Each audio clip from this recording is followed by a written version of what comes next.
Et on accueille du coup maintenant Abdelatif qui va être à mes côtés et qui va vous expliquer un petit peu son métier. Est-ce qu'on va réussir à le voir? Je vais regarder, c'est parfait. On l'accueille. Comment tu vas Abdelatif? Je vais très bien. Rebonjour Théo, bonjour à toutes et à tous. Je suis vraiment très heureux de pouvoir vous partager ce moment, cette présentation de mon métier que j'adore bien évidemment, sinon je ne serais pas là pour vous en parler. Trop bien, bah, j'espère que ça va donner, envie aux élèves qui te regardent de peut-être aller dans le secteur, en tout cas bancaire et dans le secteur de ton métier. Et donc, je te propose qu'on commence directement dans le vif du sujet. On t'avait proposé de faire, une petite description de ton métier en images et je crois les 3 premières images, ça doit un peu évoquer ton quotidien, c'est ça? Exactement. La première image, vous la voyez sans doute, c'est l'image de tour de contrôle.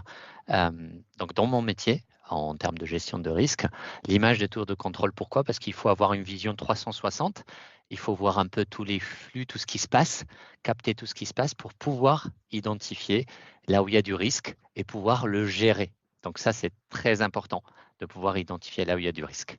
Voilà, donc Et d'où ça l'image de tour de contrôle. et ça justement, je rebondis sur ça, c'est pas stressant un peu pour toi des fois de d'avoir cette responsabilité un peu? C'est une excellente question et c'est vrai que le parallèle pour le coup est total avec les contrôleurs aériens où c'est un métier à la fois où il y a du stress, mais il faut savoir le gérer. Et effectivement, comme on dit, d'avoir de la résilience, d'être capable de gérer ce stress, c'est très important en termes de compétences dans ce métier-là parce qu'il ne s'agit surtout pas de se précipiter. Donc tu as totalement raison Théo, la gestion du stress est l'une des compétences qui est demandée dans ce métier de gestion des risques. Parfait. Alors, je crois qu'à la maison, vous n'avez pas, vu les images directement. Là, elles se sont affichées. Donc, Abdelatif, il parlait vraiment de la première image de la tour de contrôle. Maintenant, c'est affiché et peut-être tu peux nous décrire un peu, cette deuxième image de la voiture de course. Faut être réactif, faut être rapide. Alors, il faut être rapide, mais vraiment, l'image de la Formule 1, c'est plutôt la tour de contrôle. Donc, je l'ai dit, c'est pour identifier, voir là Oui. où il y a le risque. Et ensuite, il faut ajuster, faire, comme on dit, du fine-tuning en anglais.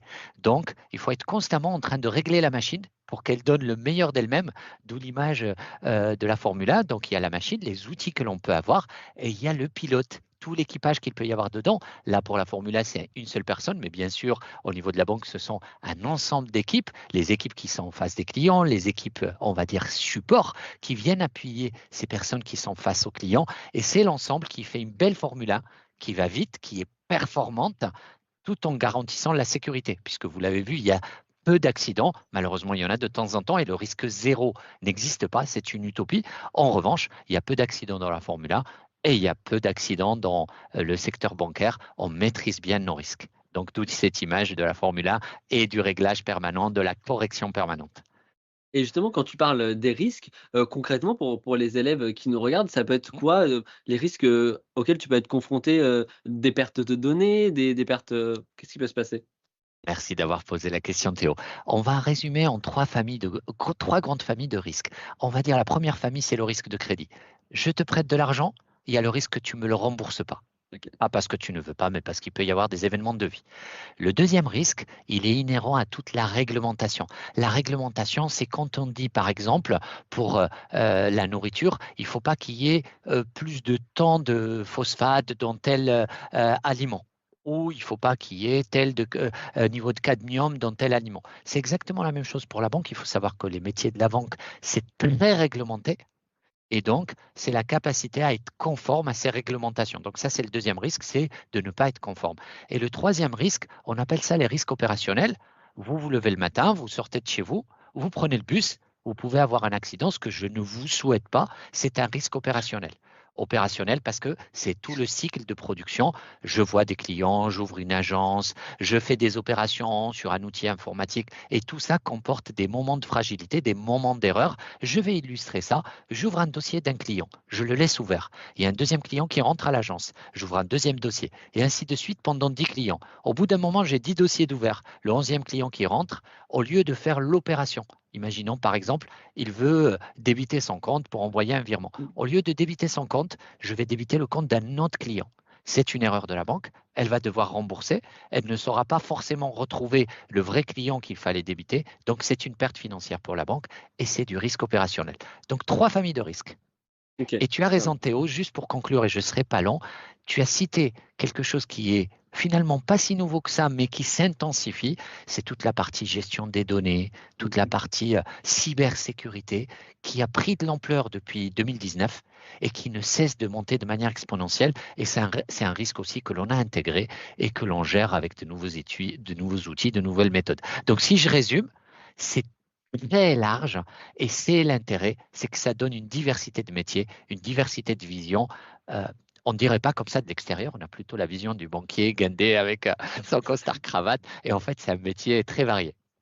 Et ce qu'il faut dire aussi aux jeunes quand même, c'est que on peut pas être un super-héros quand on est à ta place, on peut pas empêcher le risque. Le but, c'est vraiment de le limiter et essayer que ça arrive moins, mais on peut pas l'empêcher. Exactement. Et je vais prendre une image qui est de circonstance. Bon, je félicite l'équipe de France, bien sûr, pour sa belle victoire et notre Kylian, mais pas tout seul, c'est un travail d'équipe.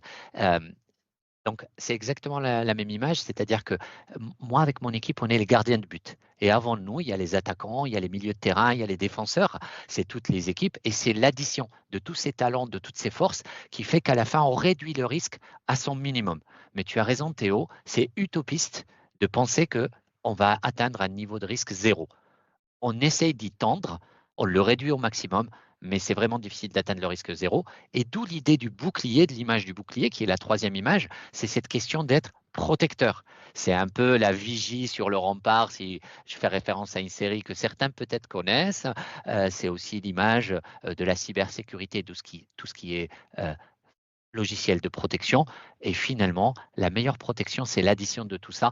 Et l'humain reste très important là-dedans parce que c'est important pour moi de vous partager ça parce qu'on entend de plus en plus parler d'IA, Mmh. d'outils automatiques. Ils viennent faciliter la vie, mais on aura toujours besoin d'humains. C'est l'humain qui fait la différence. Donc, c'est vous qui allez être demain les collaborateurs des entreprises françaises et les collaborateurs des banques françaises. Voilà. Et ça, c'est important de le rappeler et justement après, tu as les 3 autres images en dessous normalement qui illustrent, Mm, vraiment, concrètement ton métier. Donc mm. je vois, il y a des ordinateurs, peut-être, aussi des réunions d'équipe. Tout ça, c'est Oui. important? Oui, c'est très important. Il faut être conscient de l'environnement de travail. De plus en plus, les entreprises se sont orientées vers ce qu'on appelle des open space. Donc, j'ai pas un bureau, je suis tout seul avec mon ordi, mon casque et le bureau. Non, ce sont des open space où il y a de l'interaction, où il y a de l'agilité, où on coopère. Je vais tourner la tête. Là, aujourd'hui, j'ai une de mes collègues qui s'appelle Marina, qui est juste à côté de moi. Eh bien, un peu sur un dossier, je vais juste tourner la tête, je vais lui parler, on va très vite résoudre le sujet où je vais avoir de l'appui parce que peut-être que je ne sais pas tout seul et qu'elle va m'apporter une vision. Donc ça, c'est important, l'image de l'open space. Ensuite, ce qu'il faut être conscient, et ça, c'est de plus en plus dans beaucoup de métiers, les choses se passent à la fois en direct, quand on peut se rencontrer, mais aussi à distance. Donc, on passe pas mal de temps, comme je suis avec vous aujourd'hui, avec un casque, avec un écran, et il faut être capable de créer ce lien, de créer cette chaleur au travers d'un outil qui est très froid, qui est un écran et un micro. Et j'espère qu'aujourd'hui, voilà, j'ai réussi à vous intéresser, à vous transmettre mon énergie, ma chaleur, mon envie. Voilà. Euh, le dernier point, c'est tous ces chiffres, la loupe que vous voyez, et on le disait avec la tour de contrôle et la question d'identifier. Donc, il y a beaucoup de données à analyser. Il faut avoir une bonne capacité d'analyse dans mon métier. Pourquoi? Parce qu'il faut être conscient des trains qui arrivent à l'heure, c'est-à-dire de ce qui va bien. C'est important, parce que ce qui va bien, on ne le voit pas forcément. Donc, il faut en être conscient et valoriser le travail des équipes parce que c'est grâce aux équipes que ça se fait. Et en même temps, il faut être capable d'isoler, d'identifier ce qui va moins bien pour aller le traiter, le corriger très vite. D'où l'image de cette loupe de beaucoup de données. Il faut être capable, dans beaucoup de données, d'aller apprécier, aller chercher très vite les données qui ne vont pas, ou en tout cas qui indiquent, qui sont des thermomètres, pour dire là, il y a de la température, il faut traiter, il faut mettre du paracétamol ou quelque chose comme ça. Et justement, il y avait quelque chose que je trouvais hyper intéressant dans plusieurs de tes images, par exemple, rien que le contact humain et même, le fait de vouloir il faut finalement un peu dans ton métier toujours vouloir en apprendre plus parce que déjà il y a de nouveaux risques qui arrivent, comme tu l'as dit avec la cybersécurité, qui vont arriver de plus en plus. Mais également, bah, on n'a pas la science infuse et c'est pour ça que d'avoir des collègues, c'est hyper important et de vouloir en apprendre plus. Tu as encore une fois totalement raison, Théo, sur les deux points. Le premier point, le travail d'équipe et de dire que c'est ensemble qu'on est plus fort. Celui qui pense, encore une fois, si je prends l'image du foot, Kylian Mbappé tout seul, il est talentueux, mais tout seul, il n'arrivera pas à gagner l'équipe tout seul. Ça, c'est un point important. Et la deuxième chose, et ça vraiment, c'est quelque chose que je vous partage en termes d'expérience de vie, j'ai 54 ans, c'est la posture d'apprenant. La posture d'apprenant est très importante. C'est ce qui permet toujours d'avoir de l'étonnement, d'être créatif, d'évoluer dans le métier. Si on considère qu'on sait tout, qu'on a toutes les solutions, on ne peut pas avancer. Ou en tout Ça cas, on va se marche. tromper parce qu'à un moment, on va se laisser distancer par ce qui se passe dans la vraie vie, par ce à quoi on est exposé. Je garde exprès cette terminologie généraliste parce que bien sûr, on peut l'appliquer au risque à mon domaine en disant je vais être distancé par rapport au risque auquel je suis exposé, mais on peut dupliquer cette démarche pour beaucoup de choses. La posture d'apprenant est quelque chose de très important tout au long de la vie. Et il y avait justement une question de Maël qui demandait ton secteur professionnel, donc là, c'est le secteur bancaire, mais est-ce que, ton métier peut se trouver dans d'autres secteurs professionnels? Oui, mon métier peut se trouver dans beaucoup de secteurs. Si vous prenez par exemple le secteur de l'aéronautique ou du spatial, il y a besoin de personnes qui gèrent le côté risque. Parce que là aussi, ils ont du risque opérationnel. Un risque opérationnel très simple qui est très présent dans le milieu industriel, ça va être les blessures. Ce Mmh. sont des chaînes de production, donc comment je fais pour sécuriser mes chaînes de production? Ça, c'est le risque opérationnel. Ils ont des risques de cybersécurité. Je viens de citer l'industrie de l'aéronautique et du spatial. Il y a des brevets, il y a des données qui sont secrètes, donc comment je me protège de toute intrusion? Voilà. Et le risque de crédit aussi, pourquoi? Parce que je vends à des clients et à partir du moment où je vends un produit, il y a toujours la notion sur des cycles longs. Nous, on a l'habitude d'aller dans un supermarché, de prendre un produit, de le payer tout de suite. Donc là, il y a que le risque de vol, il n'y a pas le risque de ne pas payer. Mais par exemple, pour l'industrie dont je viens de vous parler, qui est l'industrie aéronautique, il y a le risque que le client ne me paye pas, puisqu'il me passe sa commande, il verse un acompte, ou pas d'ailleurs, et je ne vais le livrer que beaucoup plus tard, il va payer à la livraison. Mais entre-temps, il peut fendre les plans, et moi, j'ai engagé des frais. Donc voilà, c'est une image, j'ai pris exprès cette image de l'industrie, parce que je suis toulousain et que on a Airbus, on a le centre de commandement spatial. Voilà, ça vous permet de voir aussi que ces métiers-là, ils existent dans d'autres secteurs d'activité. Et en plus, je crois qu'on a des Toulousains aussi dans le live, donc ça va leur Bon, faire attends, plaisir. coucou aux Et Toulousains. justement, il y a plein d'élèves qui te demandent un peu tes missions et justement, on va arriver sur le cas concret. Mhm, Donc tu nous as noté plusieurs missions, identifier, corriger, prévenir. Tout ça, mhm. c'est vraiment important et c'est ton quotidien. Exactement, c'est mon quotidien. Je vous donne un exemple concret sur le identifier. On va prendre le cas le plus simple, c'est-à-dire le risque de crédit, le risque qu'on ne me rembourse pas. J'ai- la région dans laquelle je suis, qui est la région Occitanie, il y a beaucoup de clients. À partir du moment où il y a beaucoup de clients, il y a la notion de masse. Je ne vais pas dire aux conseillers tous les jours de regarder tous les comptes. Sinon, ils ne vont pas pouvoir servir les clients. Et nous, notre vocation, notre première, on se lève le matin en se disant comment je fais aujourd'hui pour satisfaire mes clients, pour les servir et pour que leur quotidien soit facile. Donc, on se dote d'un certain nombre d'outils qui vont permettre de présenter les dossiers où il y a des décisions à prendre pour dire je paye ou je ne paye pas les opérations, par exemple. Imaginons, vous avez un compte, vous êtes à moins 150 euros. OK. Pourtant, je vous connais. Théo, je te connais, ça fait longtemps que tu es client chez moi et je sais quels sont tes revenus. Est-ce que je dois tout te bloquer parce que tu as fait une opération supplémentaire de 20 euros ou pas? Ça peut être un dilemme. Le plus facile, c'est de dire on bloque tout. Mais la vraie vie, si on veut servir, il ne faut pas tout bloquer. Donc ça, c'est ce que font les conseillers tous les jours. Et OK. moi, mon job, c'est de regarder ça avec du recul à la fin du mois, par exemple, pour dire, est-ce que finalement, dans les décisions qu'ils ont prises, est-ce qu'elles sont toutes pertinentes? Est-ce qu'ils ne sont pas allés en se laissant emporter par de l'affect, en n'étant pas sur OK. quelque chose de factuel? Est-ce qu'ils ne sont pas allés payer quelque chose qu'ils ne devraient pas payer? Et pas pour ne pas rendre service à nos clients. Des fois, de dire non à un de nos clients, de te dire non, Théo, c'est te rendre service. Imaginons, tu ne t'es pas rendu compte que tu étais en situation de surendettement. Tu as contracté beaucoup de crédits, ton salaire rentre, mais il part principalement dans ton loyer, tes dépenses d'électricité et autres, et dans le remboursement de crédit. Il te reste très peu de choses, tu te prives, tu ne manges pas. Est-ce que c'est te rendre service de continuer à te faire crédit? Parce que quand je paye, même si c'est 50 euros ou 100 euros, c'est que je te fais crédit. Parfois, de te dire non, Théo, je m'arrête là, c'est te rendre service aussi. C'est te faire prendre connaissance que peut-être la solution, elle est ailleurs, elle n'est pas dans le crédit. Voilà, ça, c'est un cas concret pour dire identifier. Alors, corriger. Corriger, c'est pas tout de suite taper sur la tête du client. Je ne vais pas, Théo, te dire, bon, c'est fini, c'est terminé. On va voir, on va se dire, OK, comment on sort de là ensemble? Et j'ai pris un cas extrême exprès pour dire, il y a une situation de surendettement. Ce qui nous arrive, c'est de travailler avec des associations qui accompagnent le public sur la partie quand je suis surendetté pour OK. trouver des solutions sociales. Donc, et on va y aller progressivement. Ça, c'est la partie correction. Et alors, dans tout ça, quand on commet des erreurs, et je vous ai parlé de posture d'apprenant, ça vient alimenter une courbe d'expérience. On apprend de nos erreurs. Et ça, c'est le volet prévention. C'est-à-dire que dans mon travail au quotidien, il y a beaucoup de notions de partage, ce qu'on appelle le retour d'information. Par exemple, pour vous, je parle à l'assistance, quand vous faites un devoir surveillé et que on vous rend votre copie, votre professeur vous rend la copie, il vous dit, tiens, si tu avais fait ça comme ça, tu aurais pu avoir, ça aurait traduit tel niveau de maîtrise et j'aurais mis en face telle note. La note n'est pas une finalité, mais c'est le niveau de maîtrise, l'apprentissage qui est important. Donc, c'est exactement la même démarche dans cet apprentissage, c'est on s'alimente de nos erreurs. Ces erreurs, elles nous permettent d'alimenter le retour d'informations qu'on fait aux équipes, de leur permettre d'être plus solides pour que la fois d'après, ils prennent la décision pertinente. Voilà, j'espère avoir été clair dans la description d'une des missions que l'on peut faire.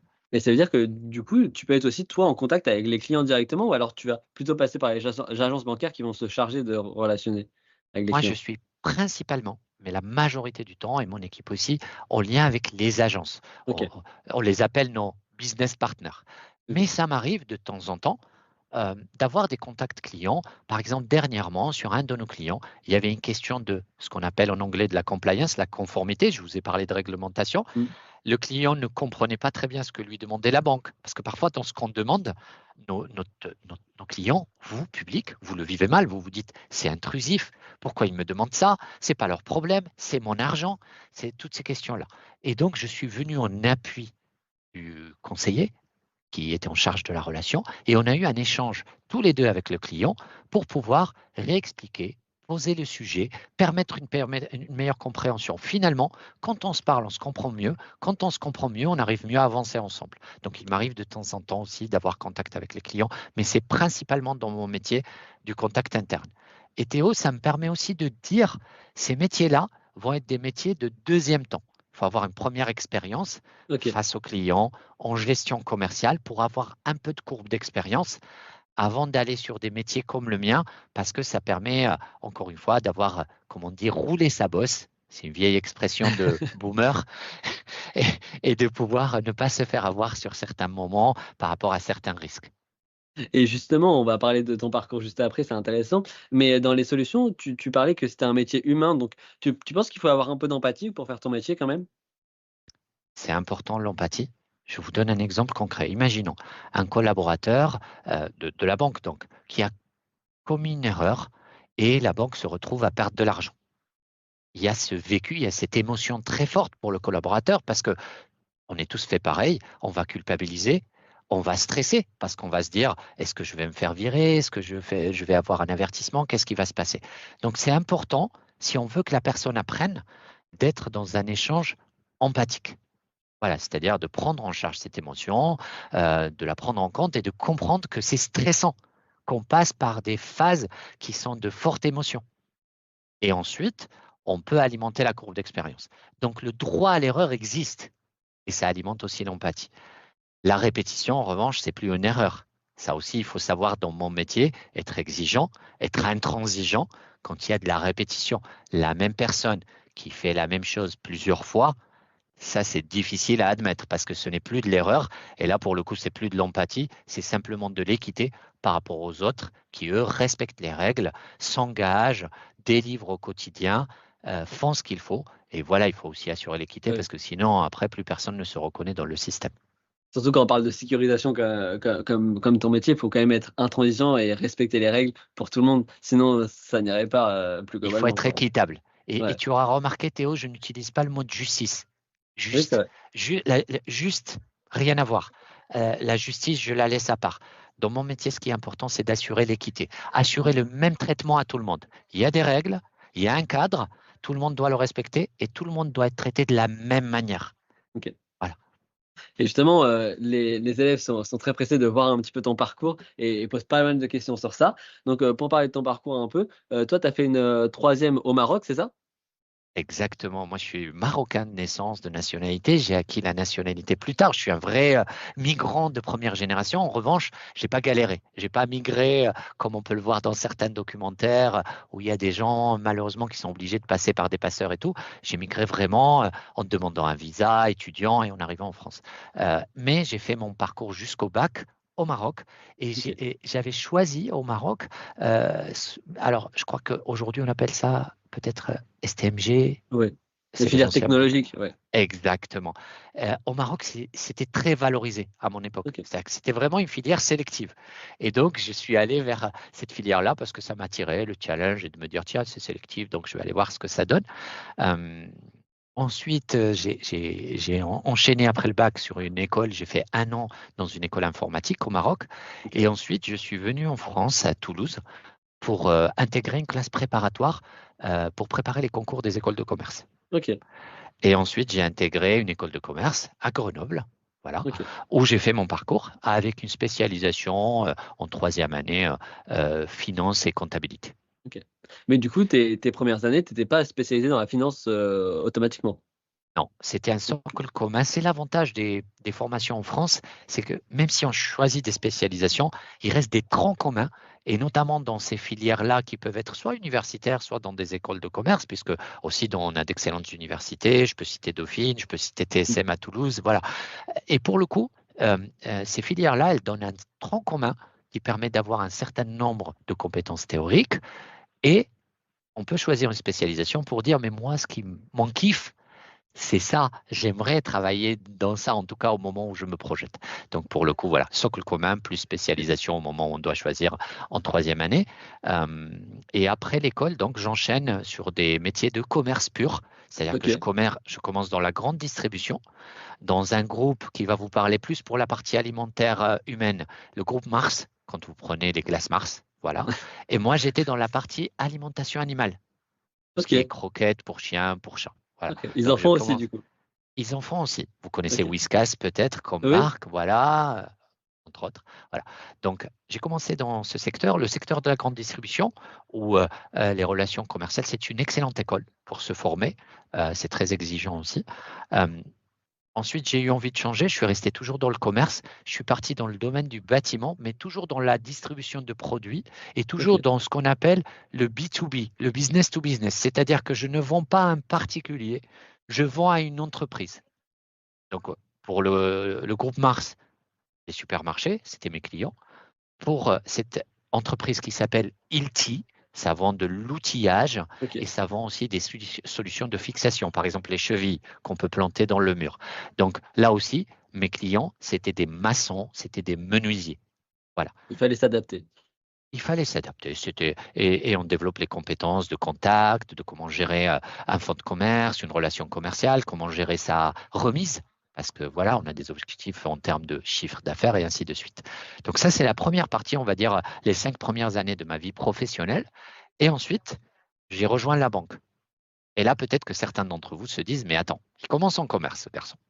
Et puis ensuite, qu'est-ce qui fait qu'il veut aller à la banque? En fait, j'ai toujours voulu aller dans le secteur bancaire Ok. depuis le départ, mais je n'avais pas réussi au départ à passer les sélections. C'est-à-dire que je postulais, mon CV n'intéressait pas. Donc, Ok. je me suis adapté, mais je n'ai pas abandonné mon idée. Et à un moment, j'ai refrappé à la porte en disant, toc toc, je suis là, vous m'intéressez toujours, est-ce qu'on peut peut-être se parler et voir si on peut trouver moyen de s'entendre? Et ça, Et là, c'est un j'arrive à super rentrer message dans de la banque. sport. Mais bien sûr. Faut jamais abandonner, jamais se résigner, toujours réessayer. Et c'est pas grave si on change, si après on se rend compte que ce qu'on a commencé à faire ne nous plaît pas et que ce qu'on a envie de faire est différent. Et pour le coup, il faut toquer à toutes les portes, il ne faut pas hésiter. Voilà.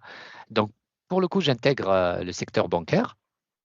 Dans le secteur bancaire, au tout début, j'ai commencé déjà dans les risques.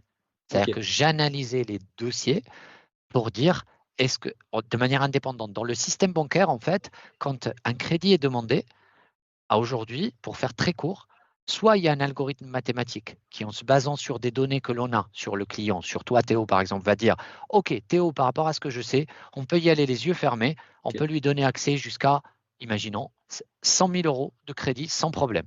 Donc, Théo, tu vas pouvoir souscrire ce crédit en ligne sans problème. Et puis, il y a des dossiers où ce score-là, il n'est pas possible de le calculer. Et là, l'humain va prendre le relais, on va prendre les dossiers, on va les analyser. Donc, j'ai commencé là et où j'apportais un avis indépendant pour dire, le dossier de Théo, il est bancable. On va pouvoir le faire. Ce qui permettait au conseiller qui était en face de Théo de pouvoir lui dire OK, on y va, ou de se dire tiens, est-ce que j'y vais vraiment ou pas? J'apportais Ok. un avis indépendant. Donc, ça, c'était au début. Ensuite, j'ai enchaîné sur une mission où je m'occupais de tout ce qu'on appelle le cash management. Aujourd'hui, tout commerçant, tout client, quel qu'il soit, depuis Airbus jusqu'à votre coiffeur, il a besoin à la fois d'encaisser et de payer. Et pour ça, les banques, on apporte des solutions techniques. Celle que vous voyez le plus souvent, c'est quand vous allez chez McDo, ou je ne sais pas, chez un commerçant, et que vous payez avec votre téléphone ou avec votre carte bancaire. Le terminal de paiement, le logiciel derrière, le tuyau, il amène vers le compte bancaire. Oui. Toute cette solution-là, c'est la banque, c'est d'autres partenaires qui additionnent leurs solutions et on la met à la disposition de nos clients. Donc, j'ai travaillé dans ce domaine-là. Après ça, je me suis occupé d'une équipe, j'ai commencé à manager, je me suis occupé d'une équipe qui intervient au quotidien pour appeler nos clients. Elle existe encore, cette solution-là. On appelle les clients qui peuvent être débiteurs pour leur dire, est-ce que vous avez vu, en général 80% d'entre eux ont vu, comment on peut faire ensemble pour que cette situation qui d'apparence est négative devienne positive pour qu'on la gère ensemble. Qu'est-ce qui se passe pour vous?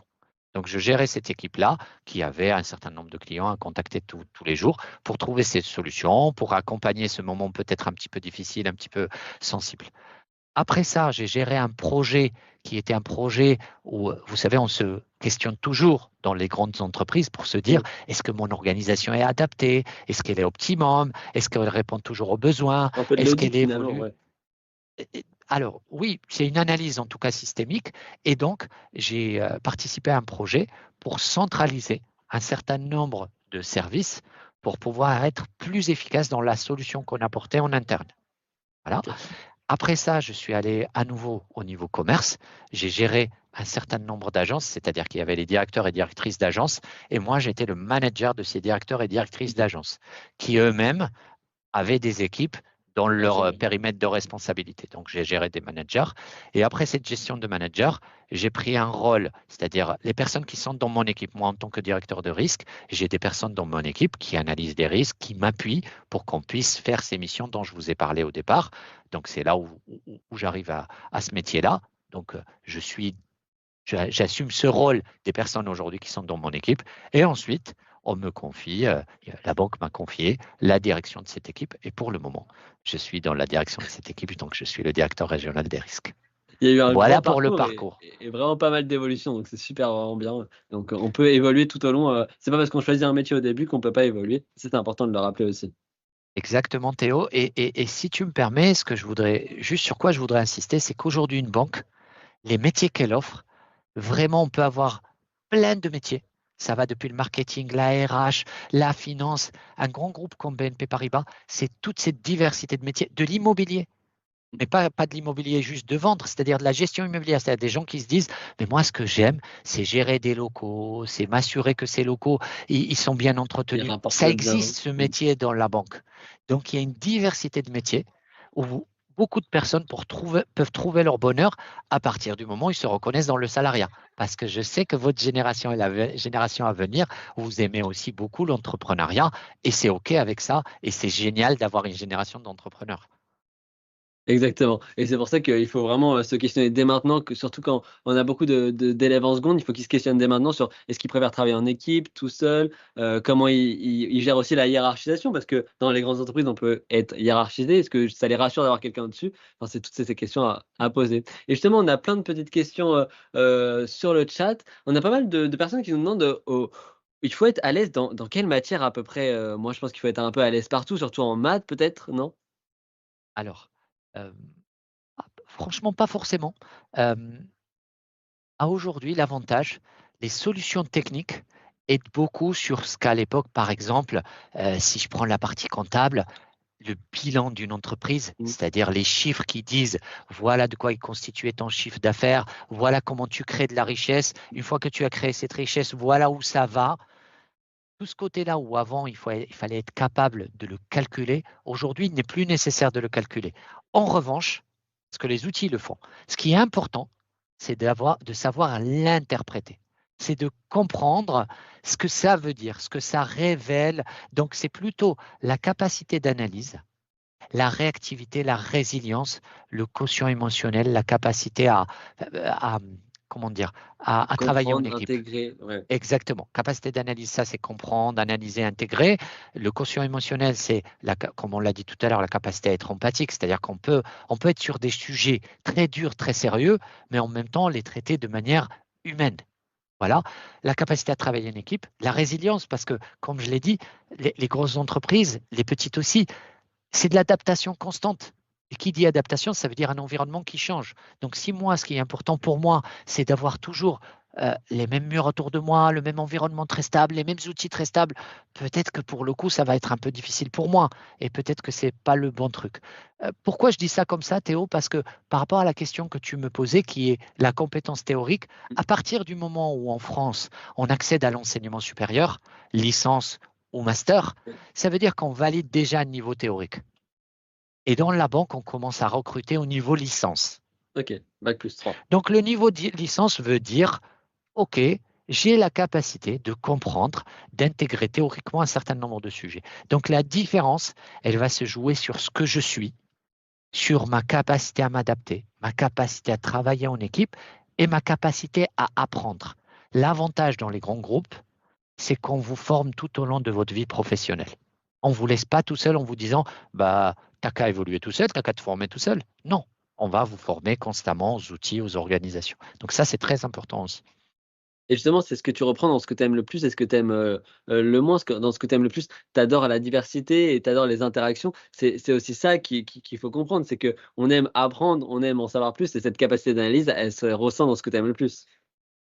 J'espère l'avoir transmis. En tout cas, je suis venu avec cette ambition, cette prétention de dire, j'espère passer à toute l'assistance ce message de dire, les métiers de la banque, c'est très divers. C'est pas que l'agence que vous voyez chez vous, dans votre quartier. Donc, il y a beaucoup de choses. Et donc, il y a une diversité. Et c'est un métier de contact avec Mmh. les autres. Et j'adore ce côté-là. Mais après, je ne vous le cache pas, il peut y avoir des côtés répétitifs, à une certaine routine. Et c'est normal, dans tout métier, il y a de la routine, il y a un côté répétitif. Donc, il faut l'accepter aussi. Et aussi, il peut y avoir, comment dire, même si on horizontalise, on utilise ce mot-là. Horizontaliser, ça veut dire qu'on essaye de ne pas être comme dans l'armée. Vous savez, le Ouais, général, le colonel, le capitaine, le hiérarchisation, sergent. ouais.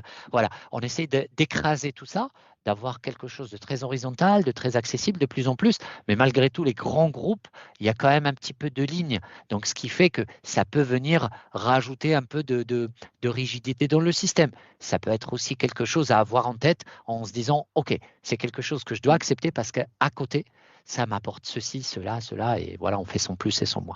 Mais oui, effectivement, il y a ce que j'aime le plus et ce que j'aime peut-être le moins. Et justement, dans ce que tu aimes le plus, tu me parles de contact.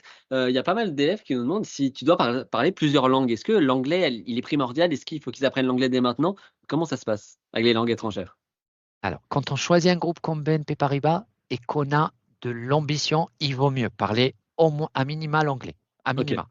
Voilà, parce que vous le savez, la langue des affaires dans le monde, on ne va pas se mentir, on a beau vouloir dire, mais c'est English speaking. Donc c'est important. Ensuite, je dirais que ça dépend ce que je veux faire. Si moi, mon propos, c'est de rester en France et de rester en France en travaillant sur le marché français, c'est pas grave si j'ai juste des notions d'anglais. Si OK. en revanche j'ai envie d'aller accéder au marché des entreprises, donc ça veut dire que j'ai envie de suivre une entreprise comme Total dans mon portefeuille en tant que chargé d'affaires, si j'ai envie ensuite après de partir peut-être de travailler avec l'international, de travailler avec d'autres périmètres, on a un réseau en Italie, on a des filiales en Allemagne, en Espagne, au Portugal, eh bien pour le coup, il vaut mieux parler anglais. Donc encore une fois, ça dépend de ce que je veux faire. Pour autant, si j'ai un conseil à vous donner, l'anglais vous servira toujours. Netflix est là, Disney+, tout ça. Donc regardez toutes vos séries, vos films en full English et vous verrez, ça sera très simple pour vous après. C'est une, très bonne solution qui peut faire en plus dès maintenant et c'est plutôt fun à faire. Et justement avant de parler de la petite anecdote que tu avais à nous raconter, je vais reprendre quelques questions. Il y avait, une question qui était intéressante sur, comment tu as ressenti le niveau de difficulté quand tu es passé du Maroc à la France? Est-ce que ça a été un changement dur dans les études ou pas? Comment tu l'as vécu? Euh,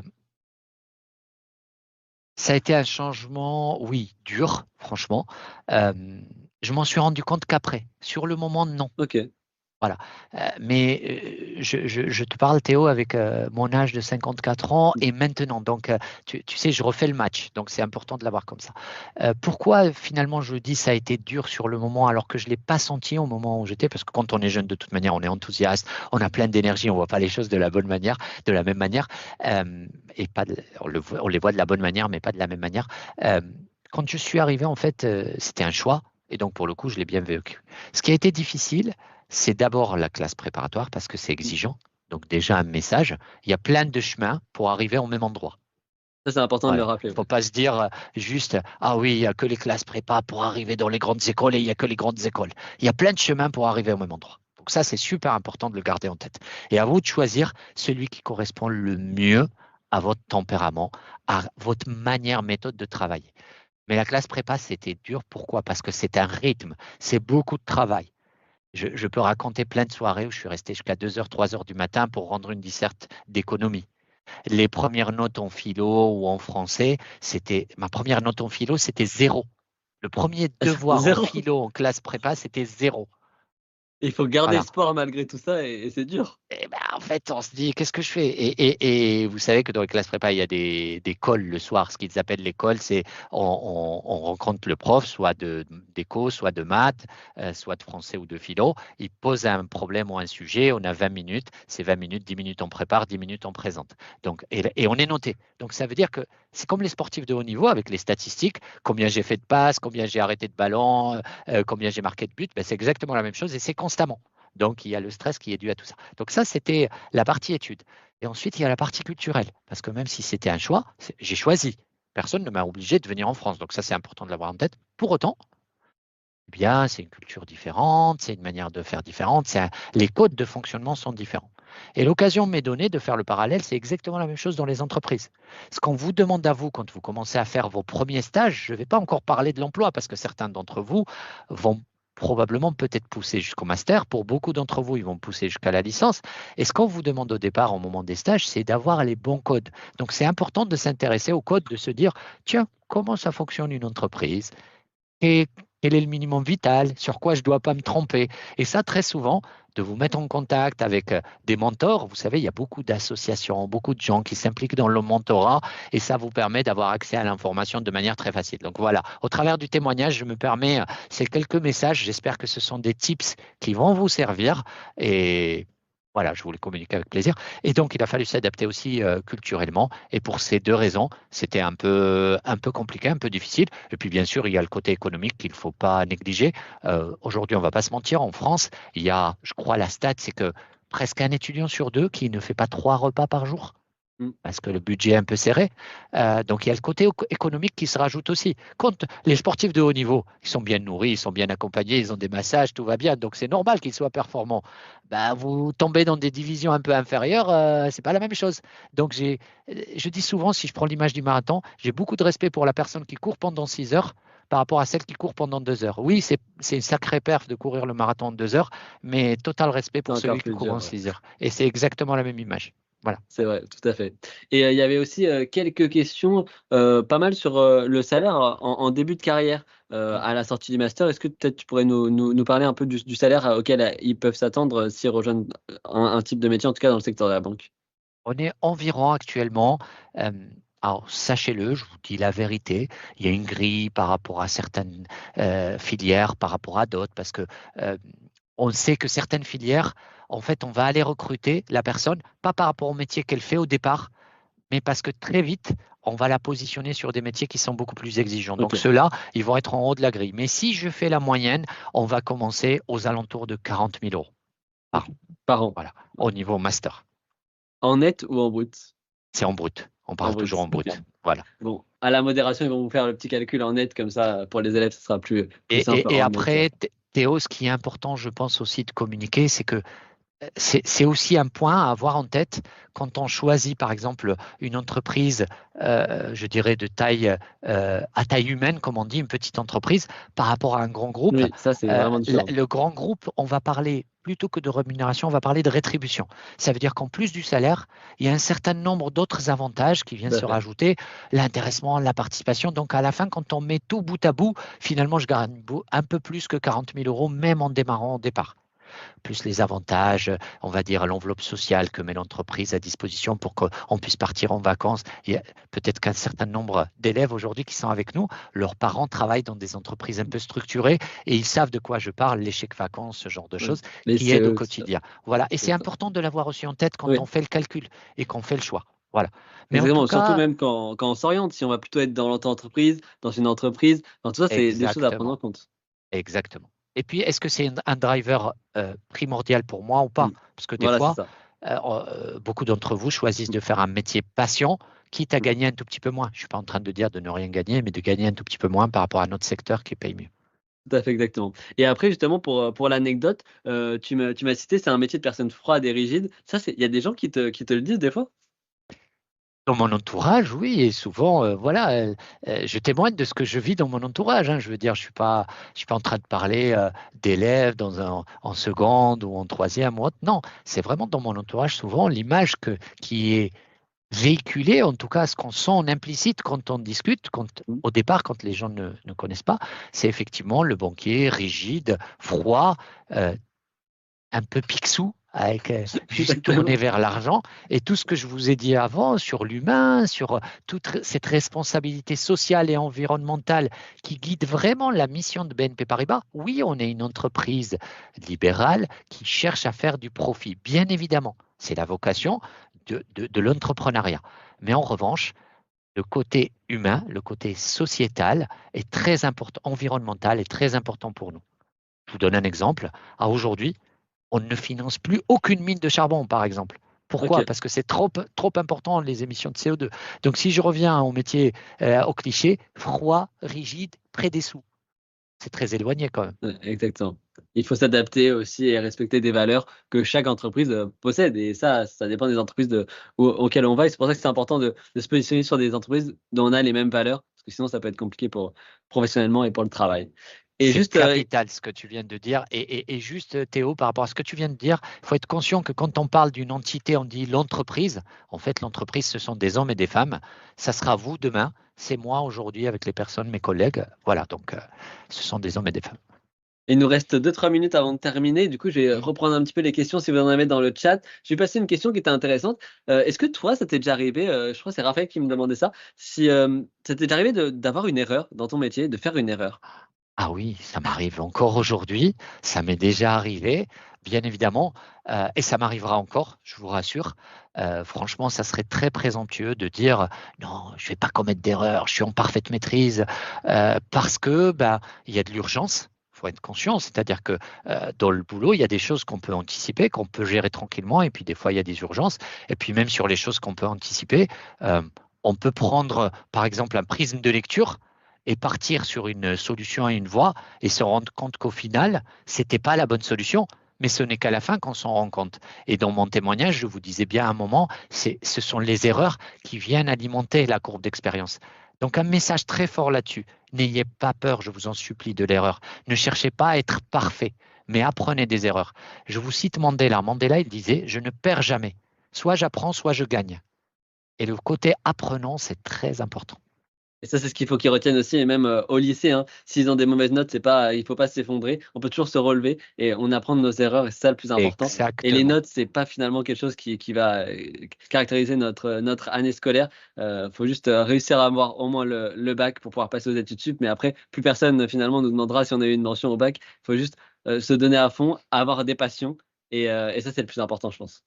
Exactement, et mettre tout ça en cohérence, se dire qu'est-ce que j'ai envie, pourquoi j'ai envie de faire ça, et d'être curieux pour aller se dire, tiens, finalement, je ne connais pas, ça m'attire ou ça m'attire pas, j'ai dit non, pas ça, mais est-ce que je me suis vraiment renseigné?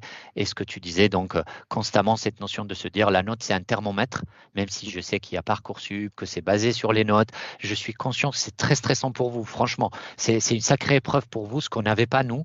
Parcoursup, c'est quelque chose qui vous a été rajouté et ça vous rajoute du stress.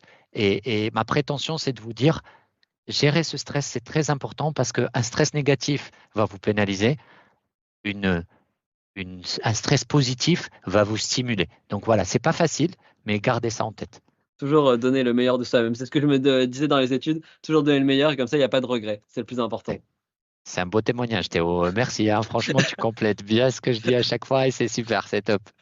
Bah, parfait. En tout cas, merci beaucoup à toi, Abdelatif, d'avoir été avec nous. C'était vraiment un super moment. Tu as passé un beau message. On a compris ton métier et ça nous a donné envie, je pense aussi pour eux à la maison de faire ton métier ou de rejoindre en tout cas le secteur bancaire. Donc, merci beaucoup pour ton témoignage. Merci de m'avoir accueilli parmi vous et je vous souhaite une bonne continuation et beaucoup de réussite. Merci beaucoup.